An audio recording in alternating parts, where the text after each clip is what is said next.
Hi, my name is Khumo Masege. I'm a licensed therapist, a somatic coach, and a mental wellness consultant. If this is your first time here, thank you for being here.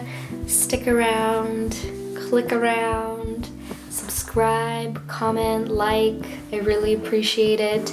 This is a channel where I kind of share mostly just my thoughts and perspectives about different topics.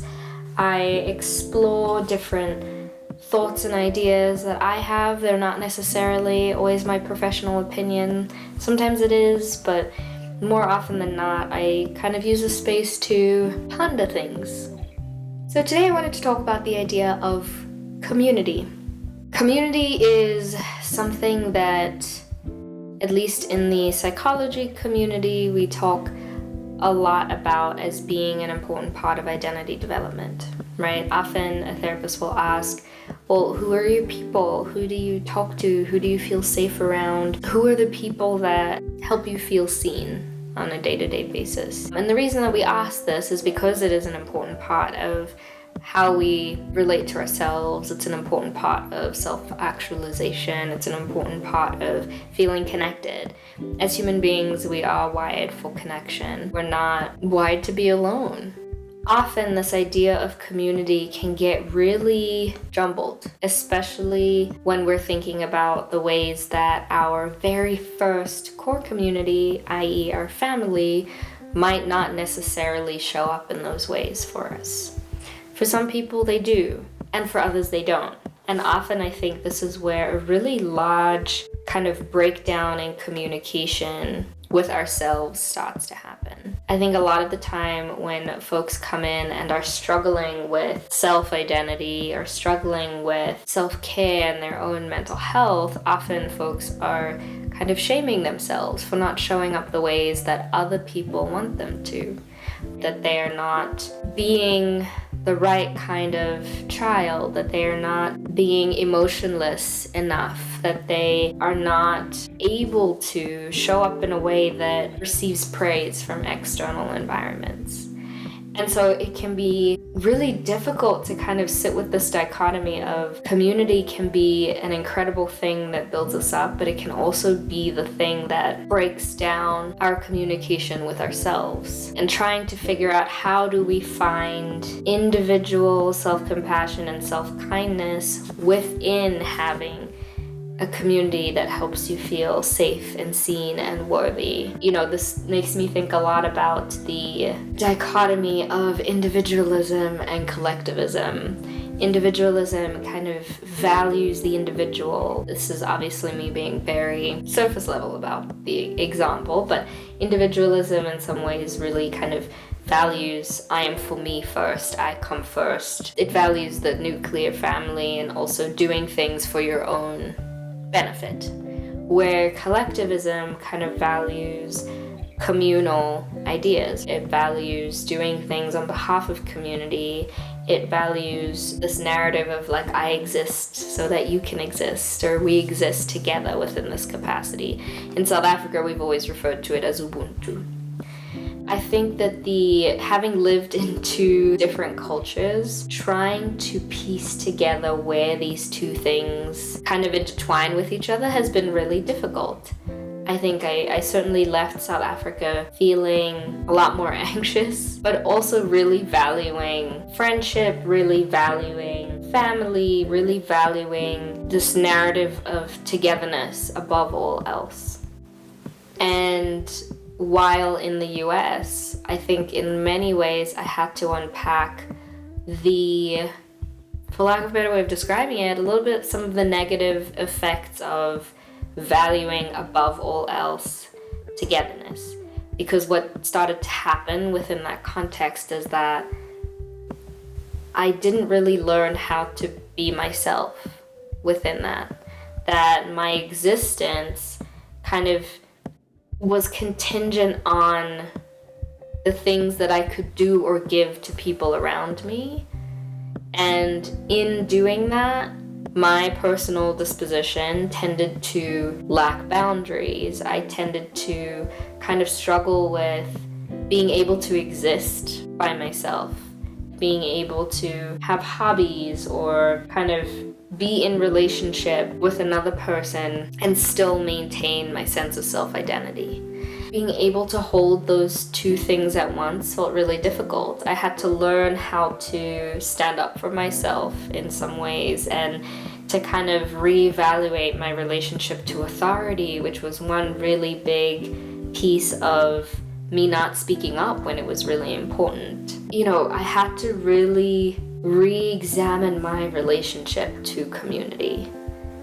Community is more than just wholeheartedly giving to others, because when I give to other people without considering myself, I almost lose myself in that process. And at this moment, I'm still even kind of learning, how do I both value the culture and tradition that I came from while also trying to build a sense of independence, while also trying to pick what pieces about collectivism I love and enjoy and want to embody, and then what pieces of it, or maybe what pieces of individualism I want to take and embody.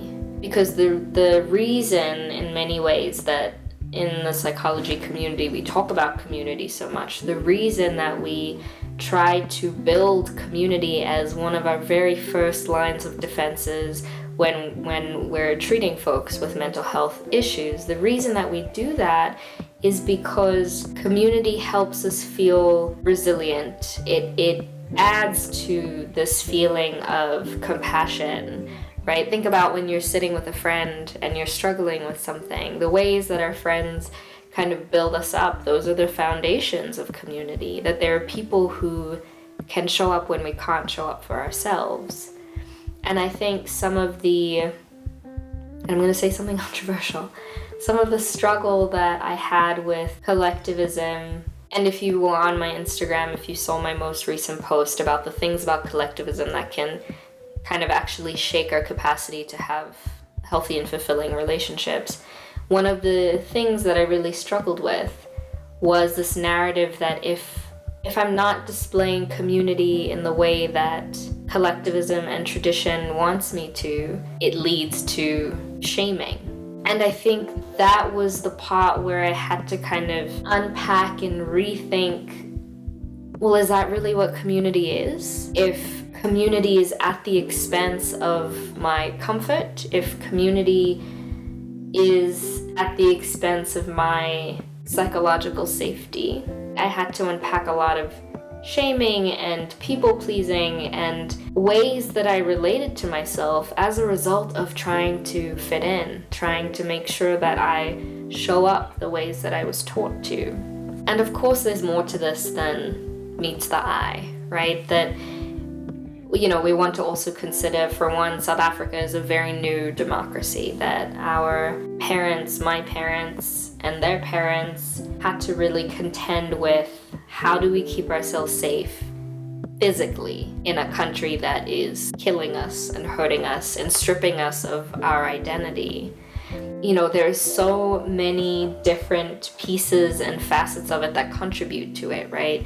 I can't say that it's my family, or it is this culture, or it is, collectivism as a whole that has made it difficult for me to understand my identities and relate to myself in a psychologically safe way, because there's more to it. However, at the same time, I've had to consider that the effects of the spaces that I grew up in and the larger context of tradition and culture were really damaging in some ways.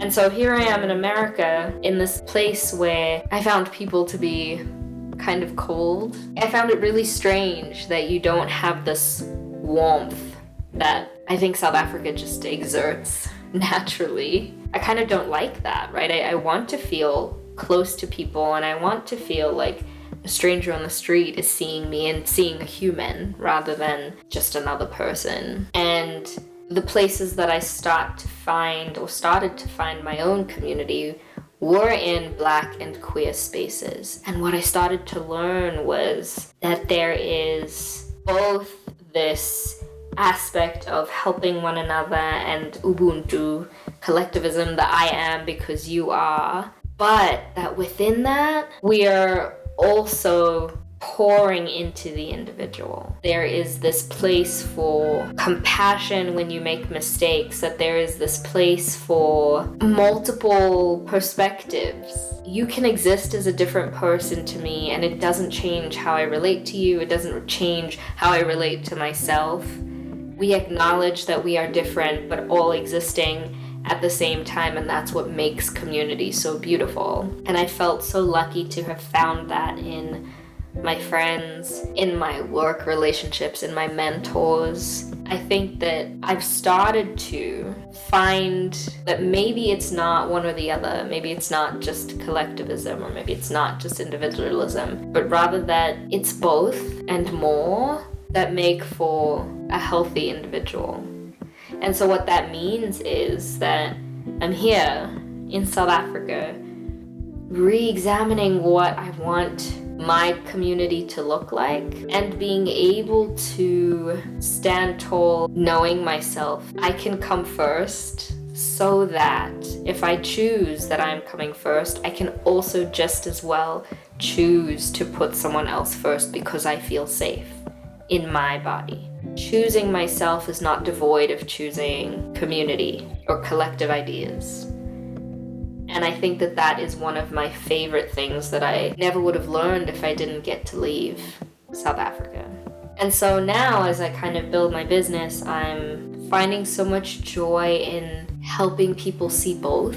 One doesn't have to exist to the exclusion of the other, that both are actually really important, and that there are spaces and people and experiences that are going to warm you from the inside out. And that's one of my favorite things about the work that I do, to be able to sit with a person, whether it's one-on-one or in a support group setting, and provide people with the safety of community, that someone can see you for the way that you are and accept you that way, regardless of whether or not they agree with you or see it in the same way. Because there's value in being different. We all kind of deserve to exist as ourselves in our difference, without it meaning that we are penalized by our community. True community celebrates and holds your individualism, even if it isn't necessarily what other people want it to look like. And I wish that for you. Thank you for being here. If you would like to work with me, that information is down in the description. I am on TikTok, Instagram, kmhealing.com is my website. I would love to speak with you and see you. Thank you for being here.